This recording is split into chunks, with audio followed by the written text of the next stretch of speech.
नमस्कार दोस्तों, स्वागत है आपका टिम्स अकेडमी में। दोस्तों आज हम आपके लिए junior office assistant post code 939 के सॉल्व पेपर का पार्ट 1 लेके आए हैं। तो चलिए शुरू करते हैं आज का वीडियो। फर्स्ट क्वेश्चन है, decimal number system has dash digits. Decimal number system में कितनी डिजिट्स होती है? इसका राइट आंसर है ऑप्शन ए 10। तो डेसिमल नंबर सिस्टम में 10 डिजिट्स होती है। डेसिमल नंबर सिस्टम हमारे नॉर्मल नंबर होते हैं, जैसे कि हमारे 0, 1, 2, 3, 4, 5, 6, 7, 8, 9, 10, 11 ये सारे आपके डेसिमल नंबर होते हैं। पर जो डेसिमल नंबर होता है उसमें सिर्फ 10 ही डिजिट्स होती है, 0 से लेकर 9 तक। ये टोटल 10 ही डिजिट्स है। इसलिए अगर हमें इससे आगे मान लीजिए हम 10 लिखते हैं तो 10 हमारा किससे बनता है? 1 और 0 से बनता है।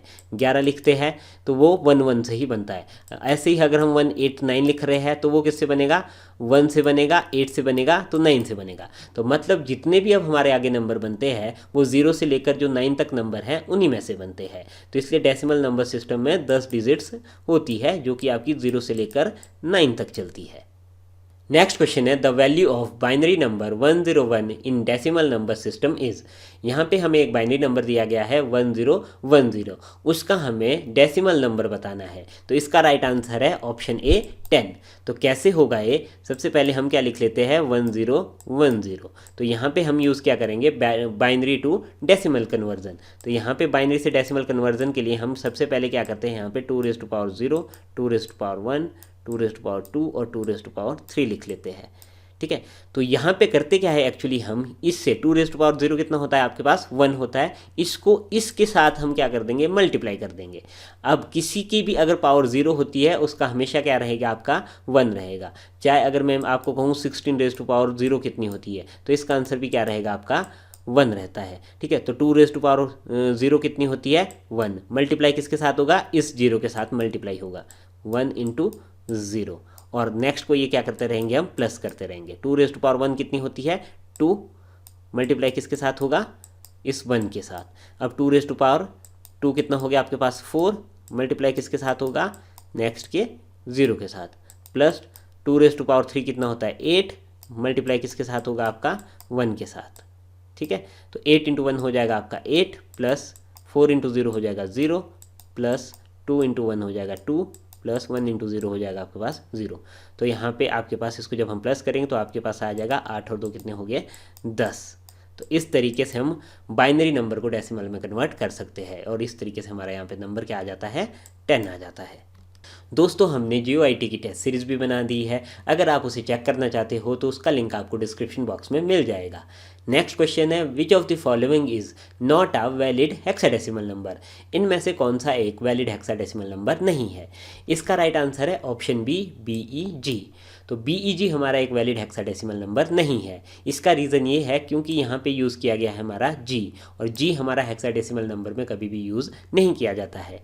हमारे हेक्साडेसिमल नंबर A से लेकर F तक ही होते हैं और 0 से लेकर 9 तक होते हैं। जैसा कि आप इस चार्ट में देख ही पा रहे होंगे, हमारे हेक्साडेसिमल नंबर 0 से लेकर 9 तक होते हैं, या A B C D E और F होता है। अब यहाँ पे अगर आप देखोगे यहाँ पे G यूज़ किया गया है, बट हमारा G हेक्साडेसिमल नंबर में नहीं होता है, इसलिए ये ऑप्शन आपका गलत है। BAD ये होता है, BED भी होता है और ACE भी होता है। नेक्स्ट क्वेश्चन है, a binary number can be easily converted to equivalent hexadecimal number by forming groups of dash successive bits starting from LSB। अगर हमें एक बाइनरी नंबर का हेक्साडेसिमल नंबर चाहिए होगा तो हमें LSB से कितनी बिट्स यूज़ करनी पड़ेगी उसके बाइनरी नंबर को बनाने के लिए? तो इसका राइट आंसर है ऑप्शन ए 4। तो हम LSB से 4 का पेयर बना के एक बाइनरी नंबर को ईजिली हेक्साडेसिमल नंबर में कन्वर्ट कर सकते हैं। मान लीजिए ये एक हमारे पास क्या है? बाइनरी नंबर है।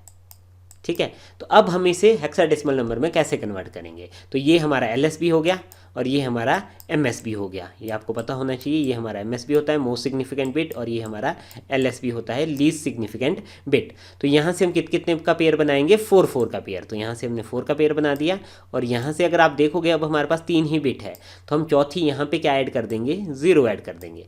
अब हमारे पास नंबर क्या है? 0101। ठीक है, अब 0101 किसका इक्विवेलेंट होता है?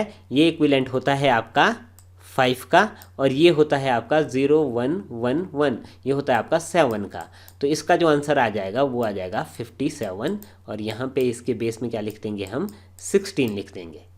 एक और एग्जांपल लेके मैं आपको बताता हूँ। यहाँ पे हम लेते हैं 1 0 1 0 और 0 1 1 1, ये हमारा 8 बिट का एक नंबर है। तो यहाँ पे हम LSB से इसको 4 4 का पेयर बना देते हैं। ये हमने एक 4 का पेयर बनाया, ये हमने एक और 4 का पेयर बनाया।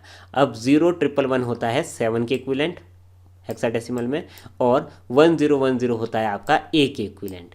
तो इसलिए इस बाइनरी नंबर का हेक्साडेसिमल नंबर कितना आ जाएगा, A7 आ जाएगा। और इसे हम क्या लिख लेंगे, इसके बेस में 16 लिख लेंगे, क्योंकि हेक्साडेसिमल के बेस में हमेशा 16 लिखा जाता है। ये चेक कर लेते हैं हम, 1 0 1 0 और 0 1 1 1 को क्या कहा जाता है। तो यहाँ पे देखोगे अगर आप 1 0 1 0 को A कहा जाता है, और 0 1 1 1 को 7 कहा जाता है हेक्साडेसिमल में। तो इसलिए हमारा जो आंसर यहाँ पे है A7 बिल्कुल करेक्ट है।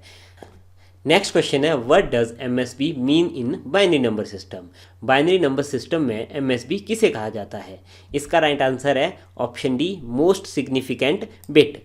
अब ये मोस्ट सिग्निफिकेंट बिट क्या होता है, ये हमारे पास एक बाइनरी नंबर है। यहाँ पे अगर आप देखोगे ये हमारी राइट वाली बिट है, बिल्कुल राइट वाली बिट है, उसे क्या कहा जाता है, हमारे LSB कहा जाता है, जिसे हम लीस्ट सिग्निफिकेंट बिट कहते हैं। और यहाँ पे लेफ्ट हैंड वाली, ये लेफ्ट साइड वाली जो बिट होती है, इसे क्या कहते हैं, हम MSB कहते हैं, मोस्ट सिग्निफिकेंट बिट। तो आप जितने मर्जी यहाँ पे अगर आप 4 ही बिट लेते हो तो ये LSB कहलाएगी और ये MSB कहलाएगी।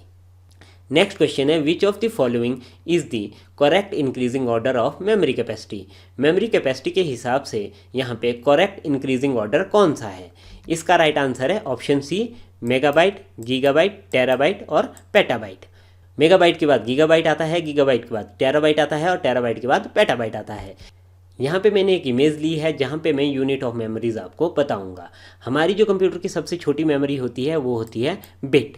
बिट क्या होती है, सिंगल 0 या सिंगल 1, इसे हम क्या कहते हैं, बिट कहते हैं। ये अपने में एक बिट है और ये भी एक बिट है। हम 4 बिट का अगर नंबर लेते हैं, मान लो हम एक नंबर लिख लेते हैं, ये 4 बिट का नंबर हुआ, तो इसमें टोटल बिट्स कितनी है, 4 बिट है। और 4 बिट से मिलके क्या बनता है, आपका एक निबल बनता है। तो यहाँ पे अगर आप देख ही पा रहे होंगे, एक निबल कितने का बनता है, आपका 4 बिट का बनता है। तो यहाँ पे 4 बिट है, ठीक है। उसके बाद आते हैं आपका एक बाइट। एक बाइट कितने बिट से मिलके बनता है, 8 बिट से, या आपका 2 निबल से, ठीक है। तो यहाँ पे अगर मैं बात करूँ 1 0 1 1 1 0 1 1, तो ये कितनी बिट होगी, आपकी 8 बिट होगी। 8 बिट से क्या बन जाता है, आपका एक बाइट बन जाता है। और उसके बाद आता है आपका केबी। केबी को कहते हैं हम किलोबाइट। 1 किलोबाइट होता है आपका 1024 बाइट्स के बराबर। उसके बाद आता है MB। 1 MB होता है आपका 1024 KB के बराबर।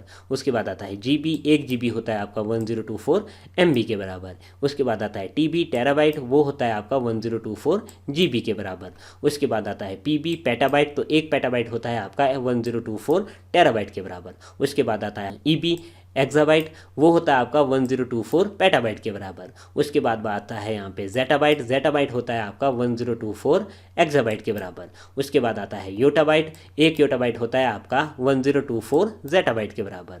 और उसके बाद आता है आपका यहाँ पे BB ब्रोंटोबाइट, तो 1 ब्रोंटोबाइट होता है आपका 1024 YB के बराबर। यहाँ पे एक चीज़ और नहीं दी गई है, यहाँ पे क्या होता है, लास्ट आपका 1 जियोबाइट, ठीक है, 1 जियोबाइट GOP बाइट, वो किसके बराबर होती है, आपके 1024 ब्रोंटोबाइट के बराबर होती है, ठीक है। तो सबसे बड़ी जो अभी तक कंप्यूटर मेमोरी आई है तो वो आई है हमारी जियोप बाइट।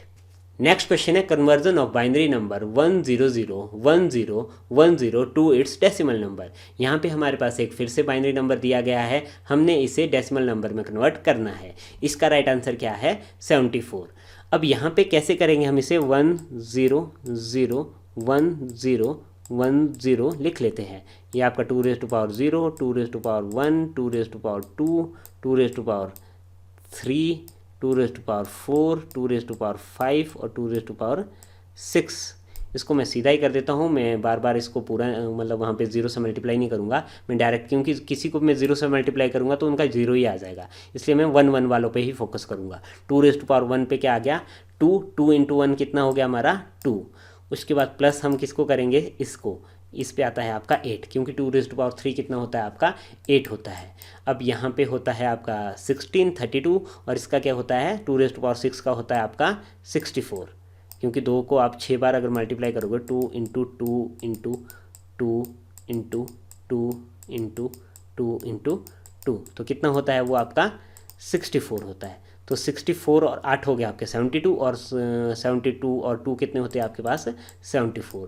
तो इसका जो आंसर रहेगा वो रहेगा आपका 74। नेक्स्ट क्वेश्चन है NAND gate can be use to perform which type of operation.